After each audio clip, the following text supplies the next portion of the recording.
ಮತ್ತು ನಾನು ಸಿದ್ದರಾಮಯ್ಯನವರೇ ಏಜೆಂಟ್ ಅಲ್ಲ.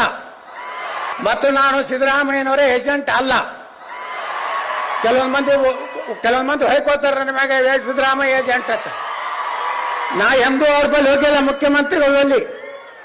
ಆದ್ರೂ ಒಳ್ಳೇದು ಮಾಡಿದಾಗ ಅವಾಗ ಕೆರೆ ತುಂಬ ಕಾರ್ಯಕ್ರಮ ಮಾಡಿದ್ರು.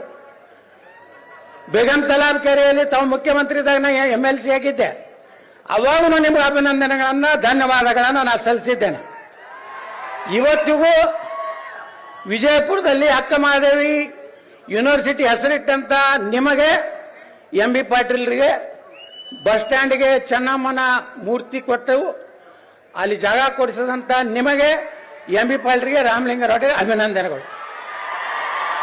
ಇದಕ್ಕೇನು ರೊಕ್ಕ ರೂಪಾಯಿ ಬೇಕಾಗುದಿಲ್ಲ. ಇದಕ್ಕೇನದು ಪುಕ್ಸಟ್ ಧನ್ಯವಾದ ಹೇಳಕ್ಕೇನು ರೊಕ್ಕ ಬೇಕಾ?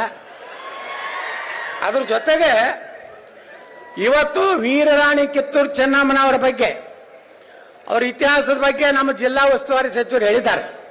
ನಾ ಹೆಚ್ಚು ವಿವರಣೆಗೆ ಹೋಗುವುದಿಲ್ಲ. ಆದ್ರೆ ಇನ್ನೊಂದು ವಿಚಾರವನ್ನ ನಿಮ್ಗೆ ಹೇಳಬೇಕು. ಇಲ್ಲಿ ಸಂಗೊಳ್ಳಿ ರಾಯಣ್ಣನ ಪೂರ್ವಜರು ಬಿಜಾಪುರ ಜಿಲ್ಲೆ ಅವರೇ. ಇದೇ ಅತರ್ಗಾತಿ ಏನು ಕರಿತೀವಿ, ಹತ್ತರಿಕೆ ಅವರು ಅವ್ರ ಪೂರ್ವಜರು.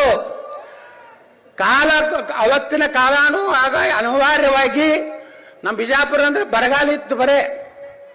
ಬರಗಾಲ ನಾಡಿದ್ದಾಗ ಆ ಸಂಗೊಳ್ಳಿ ರಾಯಣ್ಣನ ಪೂರ್ವಜರು ಸಂಗೊಳ್ಳಿಗೆ ಹೋಗಿ ಅಲ್ಲಿ ವಾಸನೆ ಮಾಡಿದ್ರು.